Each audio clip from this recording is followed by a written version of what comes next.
Good morning guys. आप सभी का बहुत बहुत स्वागत है हमारे इस प्लेटफॉर्म पर। गाइस, आप सभी जुड़ेंगे मेरे साथ करंट अफेयर के सेशन में। आज है 18 मई 2021 और हम देखेंगे 18 मई का करंट अफेयर। ये करंट अफेयर का जो सेशन है आप सभी के लिए इम्पोर्टेंट है। आप किसी भी एग्ज़ाम की तैयारी कर रहे हो सबके लिए इम्पोर्टेंट है, सभी परीक्षाओं के लिए महत्वपूर्ण हो जाता है, क्योंकि हर एग्ज़ाम में करंट अफेयर अब पूछा जाने लगा है। तो आप किसी भी तैयारी कर रहे हो, किसी भी पेपर की तैयारी कर रहे हो, आपके लिए इम्पोर्टेंट है।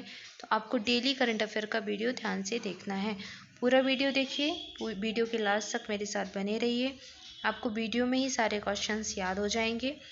और हाँ दोस्तों, एक वीकली करंट अफेयर का सेशन भी आता है संडे के दिन, तो आप वो ज़रूर से देख लिया करो, क्योंकि उस दिन वीकली करंट अफेयर का जो सेशन है उसमें पूरे वीक के करंट अफेयर का रिवीजन कराया जाता है। तो वो आपके लिए इम्पोर्टेंट होता है, आपका रिवीजन भी हो जाता है और आपको कुछ एक्स्ट्रा जो भी क्वेश्चंस होते हैं जो डेली करंट अफेयर में छूट जाते हैं तो वो उसमें कवर कराए जाते हैं। तो आपको वो वीडियो ध्यान से देखना है, ज़रूर से देखना है। और हाँ दोस्तों, अगर आप पहली बार चैनल पर आए हैं तो चैनल को सब्सक्राइब कर लीजिए, और अगर आपको वीडियो अच्छा लगा है तो वीडियो को लाइक भी कर लीजिए।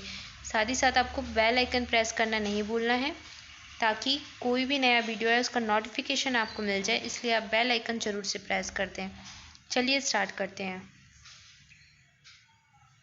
देखते हैं पहला प्रश्न। पहला प्रश्न है, अंतर्राष्ट्रीय संग्रहालय दिवस कब मनाया जाता है? ऑप्शन है आपके 11 मई, 16 मई, 17 मई या फिर 18 मई। इस प्रश्न का राइट आंसर हो जाएगा ऑप्शन डी, 18 मई। 18 मई यानी कि आज के दिन मना रहे हैं अंतर्राष्ट्रीय संग्रहालय दिवस, इंटरनेशनल म्यूजियम डे। ये मनाया जाता है आज ही के दिन। सबसे पहली बार 1977 में मनाया गया था इंटरनेशनल म्यूजियम डे। ठीक है ना, 1977 में सबसे पहले मनाया गया, 1977। और जो 2021 में मनाया जा रहा है उसकी थीम क्या है? The future of museum, recover and re imagine. तो ये इस वर्ष की थीम हो जाएगी, नोट कर लीजिए, इंपॉर्टेंट हो जाती है। 18 मई क्या मनाते हैं? अंतर्राष्ट्रीय संग्रहालय दिवस, याद रखिए। अच्छा, लार्जेस्ट म्यूजियम ऑफ इंडिया कहाँ पर है? आप जानते हैं इंडिया का जो सबसे बड़ा म्यूजियम है वो कहाँ पर है?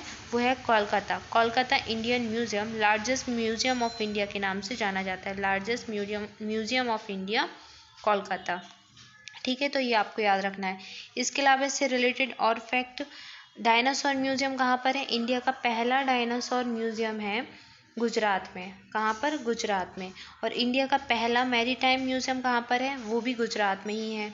मैरीटाइम म्यूजियम भी गुजरात में ही है। और लार्जेस्ट म्यूजियम मैंने आपको बता ही दिया है, वो कोलकाता में है। अच्छा, गंगा नदी के ऊपर भी एक म्यूजियम बनाया गया है, गंगा अवलोकन नाम से। गंगा नदी पर पहला म्यूजियम बनाया गया, कहाँ पर? उत्तराखंड में। उत्तराखंड में जो चंडी घाट है वहाँ पर गंगा नदी पर गंगा अवलोकन नाम से एक म्यूजियम बना है। तो ये फैक्ट भी आप याद रखिए। तो म्यूजियम से रिलेटेड ये एक्स्ट्रा फैक्ट मैंने आपको जो बताए हैं उनको पॉइंट टू पॉइंट आप नोट कर लीजिए, ये आपके लिए काम में आएंगी, क्योंकि इससे भी प्रश्न बन सकते हैं। और इस प्रश्न का राइट आंसर था ऑप्शन डी, 18 मई।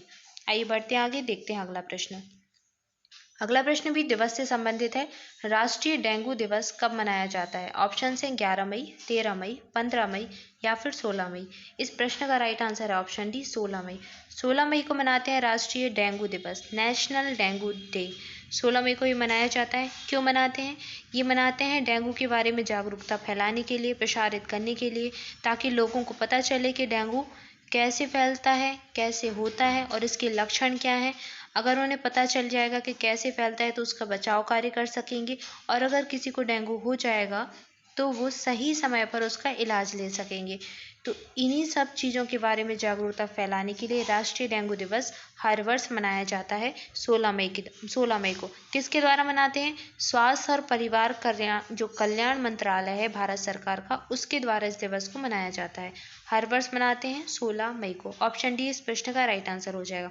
अच्छा, डेंगू फैलता किससे है? डेंगू मादा एडिस इजिप्टी एक मच्छर होता है, मादा एडिस इजिप्टी एक मच्छर होता है, उसके द्वारा फैलता है। और इसका जो वायरस है ये वायरल, एक तरीके से वायरल, ये जो डिसीज़ है डेंगू या फिर रोग है, ये वायरल रोग है, यानी कि वायरस से फैलता है। और इसका वायरस है DENV 140 टाइप।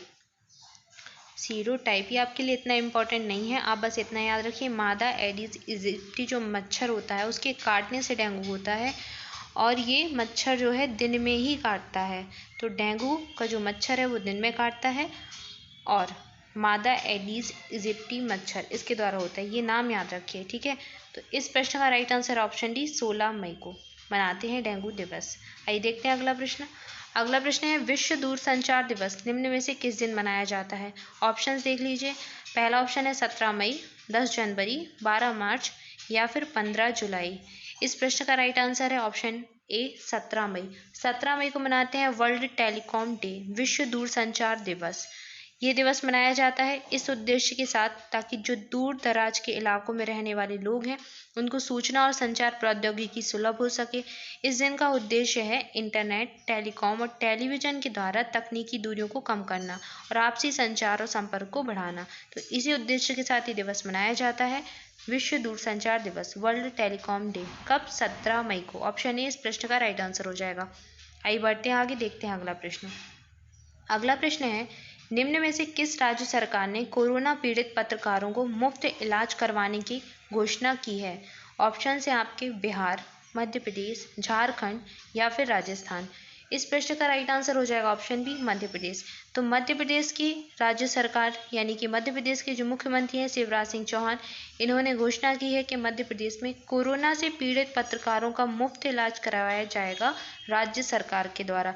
यानी कि मध्य प्रदेश की सरकार अपने यहाँ के पत्रकारों को मुफ्त इलाज देगी अगर वो कोरोना से पीड़ित हो जाते हैं, या फिर उनके कोई परिवार का सदस्य कोरोना से पीड़ित हो जाता है तो उसे भी मुफ्त इलाज दिया जाएगा राज्य सरकार के द्वारा। और इसके अंतर्गत सभी प्रकार के पत्रकार शामिल हैं। डिजिटल, इलेक्ट्रॉनिक और प्रिंट मीडिया के सभी संपादकीय विभाग में काम कर रहे पत्रकार, डेस्क में पदस्थ पत्रकार, कैमरामैन, फोटोग्राफर, जितने भी होते हैं, जितनी कैटेगरी होती हैं, सभी शामिल हैं इन पत्रकारों में। तो कोरोना पीड़ित पत्रकार, अगर किसी पत्रकार को कोरोना हो जाएगा तो मध्य प्रदेश की राज्य सरकार जो है वो मुफ्त में इलाज कराएगी इनका। ऑप्शन बी इसका राइट आंसर हो जाएगा। आइए देखते हैं अगला प्रश्न।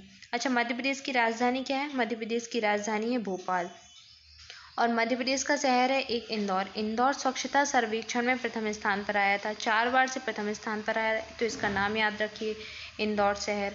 इसके अलावा मध्य प्रदेश में एक जगह है होशंगाबाद, इसका नाम बदलकर अभी हाल ही में कर दिया गया है नर्मदापुरम, तो ये भी याद रखिए।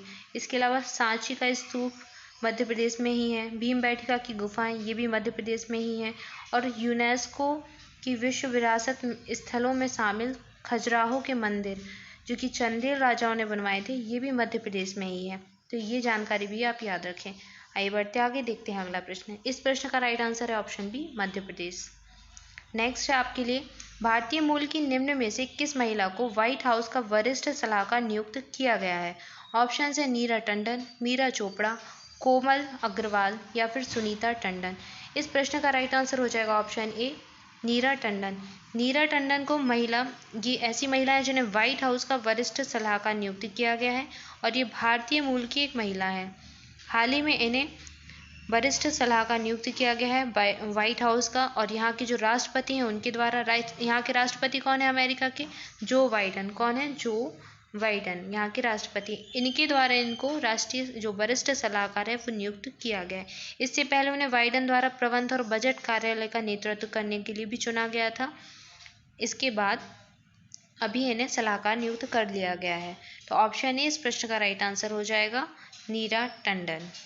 आइए देखते हैं अगला प्रश्न। अगला प्रश्न है निम्न में से किस देश का जुरोंग रोवर 7 महीने की अंतरिक्ष यात्रा पूरी करने के बाद मंगल ग्रह पर सफलतापूर्वक लैंड कर गया है? ऑप्शन है नेपाल, रूस, चीन और भारत। इस प्रश्न का राइट आंसर है ऑप्शन सी चीन। जुरोंग रोवर चीन के द्वारा भेजा गया था 7 महीने पहले, और 7 महीने की अंतरिक्ष यात्रा पूरी करने के बाद अब इसने मंगल ग्रह पर सफलतापूर्वक लैंडिंग कर ली है, और चीन दुनिया का ऐसा दूसरा देश बन गया है अमेरिका के बाद जिसने मंगल ग्रह पर सफलतापूर्वक लैंडिंग की है। तो ऑप्शन सी इसका राइट आंसर हो जाएगा, और जुरोंग रोवर इसका नाम है। अच्छा, ये मंगल ग्रह पर अध्ययन करेगा। आप सभी जानते हैं कि नासा का एक रोवर है जो भी अभी मंगल ग्रह पर अध्ययन कर रहा है। नासा का एक रोवर है, यहाँ का जेजूरो क्रेटर है जिसका अभी हाल ही में पिक्चर्स भेजी थी नासा के रोवर परसेवरेंस के द्वारा भेजी गई थी। कल ही मैंने आपको पढ़ाया था, तो ये भी आपको याद रखना है। इसके बाद चीन दूसरा देश ऐसा बन गया है। तो ऑप्शन सी इस प्रश्न का राइट आंसर हो जाएगा। इस रोवर का नाम याद रखना है जुरोंग। कहाँ का है? चीन का। परसेवरेंस पूछ लें तो कहाँ का है? नासा का, यानी कि अमेरिका का। ठीक है, आइए देखते हैं अगला प्रश्न। नेक्स्ट है, निम्न में से किसने मिस यूनिवर्स 2020 का खिताब अपने नाम किया है? ऑप्शन है जूलिया गामा ब्राजील, एंड्रिया मेजा मैक्सिको, एडलाइन कैस्टेलिनो भारत, या फिर इनमें से कोई नहीं। इस प्रश्न का राइट आंसर हो जाएगा ऑप्शन बी, एंड्रिया मेजो। तो एंड्रिया मेजा मैक्सिको से बिलोंग करती हैं और मिस यूनिवर्स 2020 का खिताब इन्होंने अपने नाम कर लिया है। तो ऑप्शन बी इस प्रश्न का राइट आंसर हो जाएगा, एंड्रिया मेजा। मोस्ट इंपॉर्टेंट क्वेश्चन है, वनडे एग्जाम के लिए बहुत इंपॉर्टेंट और फेवरेट क्वेश्चन है, तो याद रखिए आप। मिस यूनिवर्स का नाम एंड्रिया मेजा मैक्सिको की हैं ये। आइए देखते हैं, और ये भी याद रखते हैं कि ये 2020 की है। ठीक है, ऑप्शन बी इसका राइट आंसर है। आइए देखते हैं अगला प्रश्न। अगला प्रश्न है, निम्न में से किस टेनिस खिलाड़ी ने गत चैंपियन नोवाक जोकोविच को हराकर 10वीं बार इटालियन ओपन टेनिस टूर्नामेंट जीत लिया है? ऑप्शंस हैं निकोलस फीफर, दूसरा ऑप्शन है महेश भूपति, सी लिएंडर पेस, और डी है राफेल नडाल। इस प्रश्न का राइट आंसर है ऑप्शन डी, राफेल नडाल। तो राफेल नडाल ने नोवाक जोकोविच को हराकर 10वीं बार इटालियन ओपन टेनिस टूर्नामेंट जीत लिया है। सिंपली आपको याद रखना है कि इस वर्ष का जो इटालियन ओपन टेनिस टूर्नामेंट है वो राफेल नडाल के द्वारा जीता गया है। तो ऑप्शन डी इस प्रश्न का राइट आंसर हो जाएगा। और ये कहाँ से बिलोंग करते हैं? ये स्पेन के खिलाड़ी हैं। कहाँ के? स्पेन के। ऑप्शन डी इसका राइट आंसर है। आइए देखते हैं अगला प्रश्न। अगला प्रश्न है, निम्न में से किस राज्य सरकार ने कोरोना कहर से बेसहारा हुए बच्चों की पढ़ाई और बुजुर्गों की देखरेख का खर्चा उठाने की घोषणा की है?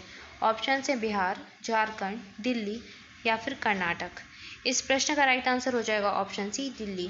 तो दिल्ली के मुख्यमंत्री अरविंद केजरीवाल सभी जानते हैं, उन्होंने हाल ही में घोषणा की है कि कोरोना कहर से बेसहारा हुए जो बच्चे हैं उनकी पढ़ाई का खर्चा राज्य सरकार उठाएगी। और ऐसे बुजुर्ग जिनकी देखरेख करने के लिए कोई नहीं है, या फिर जिनके बच्चे बाहर चले गए हैं, विदेशों में चले गए हैं जॉब के लिए या फिर पढ़ाई के लिए, और वो यहाँ पर अकेले रहते हैं, तो उनकी देखरेख का खर्चा राज्य सरकार उठाएगी। राज्य सरकार उनकी देखरेख करेगी, उनकी दवाइयों का खर्चा, हर चीज़ का खर्चा राज्य सरकार उठाएगी। तो अरविंद केजरीवाल ने ये घोषणा की है। इस प्रश्न का राइट आंसर है ऑप्शन सी, दिल्ली। तो दिल्ली की सरकार अपने यहाँ के जो बच्चे हैं उनकी पढ़ाई और बुजुर्गों की देखरेख का खर्चा उठाने जा रही है। कोरोना की वजह से जो कि बेसहारा हो गए हैं बच्चे, उनकी पढ़ाई नहीं हो पाई, और बुजुर्ग जो कि घर में जिनके कोई नहीं है, तो उनकी देखरेख कब करेगी? राज्य सरकार। ऑप्शन सी इस प्रश्न का राइट आंसर हो जाएगा। आइए बढ़ते हैं आगे, देखते हैं अगला प्रश्न। अगला प्रश्न है, इंडियन चैम्बर ऑफ कॉमर्स ने किस एजेंसी लिमिटेड को हरित ऊर्जा पुरस्कार से सम्मानित किया है? ऑप्शन है आपके इरिडा, दूसरा ऑप्शन है आपका केयर ग्रुप, और तीसरा ऑप्शन है ग्रीन एनर्जी फाउंडेशन, और चौथा ऑप्शन है इनमें से कोई नहीं। इंडियन चैम्बर ऑफ कॉमर्स ने किस एजेंसी लिमिटेड को हरित ऊर्जा पुरस्कार से सम्मानित किया है? तो हरित ऊर्जा पुरस्कार से किसे सम्मानित किया गया, ये प्रश्न में पूछा जा रहा है। इस प्रश्न का राइट आंसर हो जाएगा इरेडा। इस प्रश्न का राइट आंसर हो जाएगा। इरेडा संस्था को हरित ऊर्जा पुरस्कार प्रदान किया गया है इंडियन चैम्बर्स ऑफ कॉमर्स के द्वारा। ऑप्शन ए इसका राइट आंसर है, तो याद रखिए। सो गाइस, ये था आज का करंट अफेयर। आज के लिए आपका प्रश्न है, किस शहर की प्रेरणापुरी ने पहला certified gluten free dairy ice cream brand तैयार किया है? ऑप्शन है दिल्ली, अमृतसर, अम्बाला, या फिर जबलपुर। इस प्रश्न का राइट आंसर आपको कमेंट बॉक्स में करना है। आपको जो भी आंसर सही लगे उसका आंसर कीजिए। ज़्यादा से ज़्यादा लिखने की कोशिश कीजिए, क्योंकि आप जो भी लिखते हो वो आपको बहुत अच्छे से याद हो जाता है। तो आप सभी प्रयास करें कि आप आंसर करने की कोशिश करें। और गाइज़, अगर आपने अभी तक चैनल को सब्सक्राइब नहीं किया है तो जल्दी से चैनल को सब्सक्राइब कर दें, साथ ही साथ बेल आइकन प्रेस कर दें, ताकि आपको जो भी नया वीडियो है उसका नोटिफिकेशन मिल जाए। और वीडियो को लाइक कर देना है, शेयर करना है अपने फ्रेंड्स के साथ। आपके जितने भी स्टडी ग्रुप हैं सोशल मीडिया प्लेटफॉर्म में, सभी जगह आप शेयर कर सकते हैं, और चैनल को सब्सक्राइब भी कर लें। So thank you guys for watching this video. आप सभी घर पर रहें, सुरक्षित रहें और पढ़ाई करते रहें। और हाँ दोस्तों, आप हमें और अदर प्लेटफॉर्म पर भी फॉलो कर सकते हैं। आप हमारा फेसबुक पेज भी फॉलो कर सकते हैं, हमें इंस्टा पर फॉलो कर सकते हैं, कूपर भी फॉलो कर सकते हैं और आप हमारा ब्लॉगर भी फॉलो कर सकते हैं। इन सभी जगह आपको नई नई पोस्ट देखने को मिल जाती है, इंपॉर्टेंट फैक्ट देखने को मिल जाते हैं।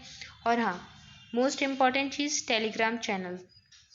आप हमारा टेलीग्राम चैनल फॉलो करना बिल्कुल ना भूलें। टेलीग्राम चैनल ज़रूर से ज्वाइन कर लें, मैं आपको रिकमेंड करूँगी, क्योंकि यहाँ पर आपको डेली बेसिस पर इम्पॉर्टेंट फैक्ट सारे एग्ज़ाम से रिलेटेड, सभी सब्जेक्ट से रिलेटेड आपको मिल जाते हैं और बहुत सारा स्टडी मटेरियल अवेलेबल है। साथ ही साथ जितने भी वीडियो यूट्यूब पर हैं हमारी चैनल पर, उन सब की PDF आपको अवेलेबल हो जाती है एक ही साथ एक ही जगह पर। तो टेलीग्राम चैनल ज़रूर से ज्वाइन कर लें।